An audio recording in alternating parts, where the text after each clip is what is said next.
Welcome to Sports News. Second seed Novak Djokovic remains on course to claim a first French Open title after overcoming Ernest Gulbis in 4 sets in the semi-finals. Djokovic, who was chasing the only Grand Slam title still to elude him, snuffed out a fight back by his Latvian opponent to win 6-3, 6-3, 3-6, 6-3.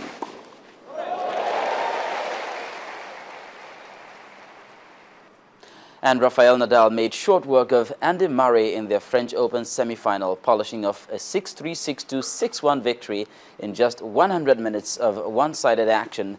The Spanish top seed is bidding for a 9th French Open title in 10 years and is 5th in succession. He'll face Serbia's Novak Djokovic, who is bidding for his maiden French Open title in Sunday's final. Murray has not had any answers.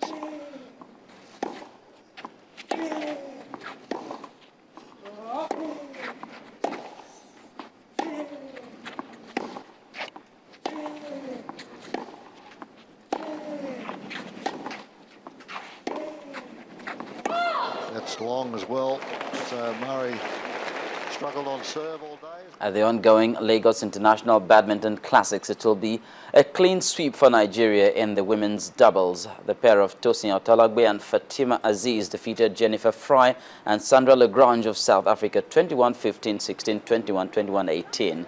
In the other semi-final game, Dorcas Adeshokan and Maria Braimo beat Slovakia's Jana Cisnarova and Martina Rapiska 21-9, 15, 21, 21, 16.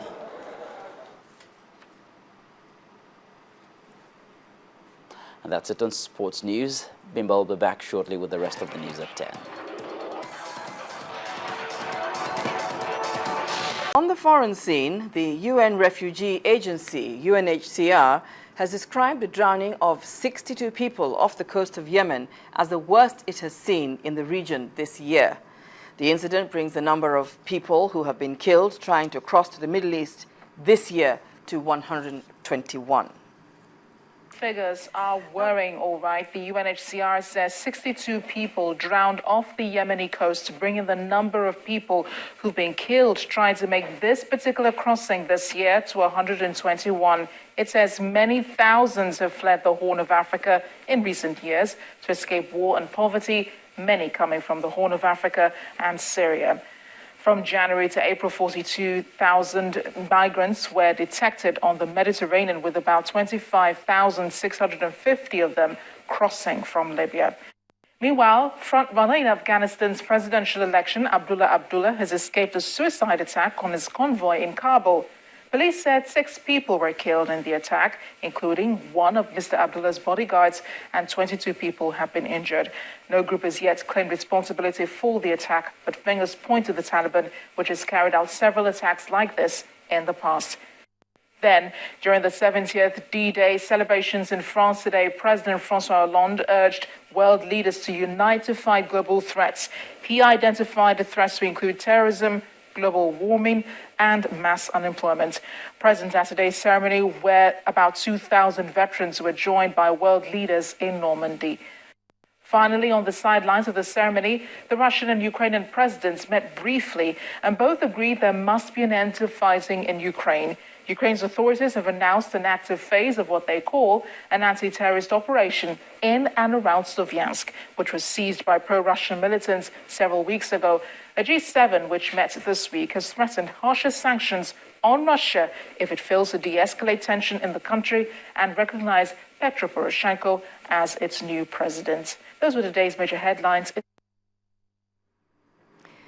Now, the big names in African music partied hard in Lagos ahead of the 2014 edition of the MTV Africa Music Awards. Plus, the Music Trek nationwide tour ends in Lagos. Let's join Mayowa Agundele for details on entertainment news.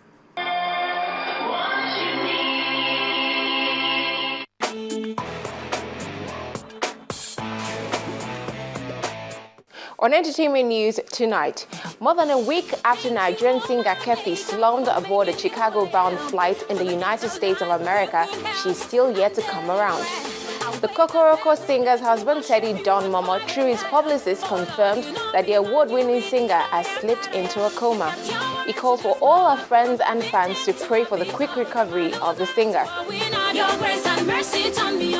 The 2014 edition of the Music Trek hit a climax on its closing night in Lagos with multiple A-list artists, including Two-Face, Sean Tizzle, Tiwa Savage, and others headlining the night.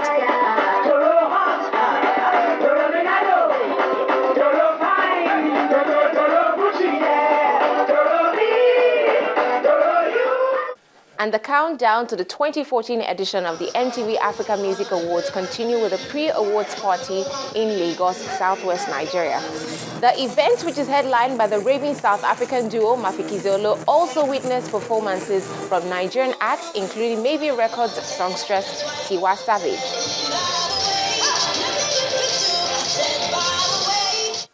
Multiple award-winning singer Two-Face Idibia has teamed up with a couple of other notable Nigerian acts, including Sound Sultan, Essence, Joel, and others, under the umbrella of Million Voices for Peace, to release a new track titled Break the Silence. The new track calls for peace in the troubled region of the country and demands for the return of the kidnapped Chibok girl. It's time to break the silence. Say no to the violence. Well, that's it on Entertainment News. Thank you for watching. The main news continues shortly.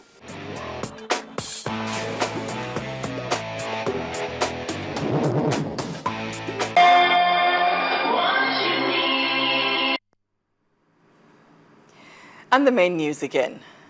The Emir of Kano, Ado Bayero, has died at the age of 83 years, and thousands of sympathizers today thronged his palace to attend his burial and pay their final respects. President Jonathan has commiserated with the Kano Royal House over the death of Alhaji Ado Bayero, describing him as a bridge builder. A faction of the Nigerian Governors Forum has held its retreat in Port Harcourt, where the members agreed to improve their service to Nigerians. Well, that's it on the news at 10 tonight. Up next is Metrofile, followed by Focus on Africa. Have a wonderful weekend. I'm Bimbo Loede.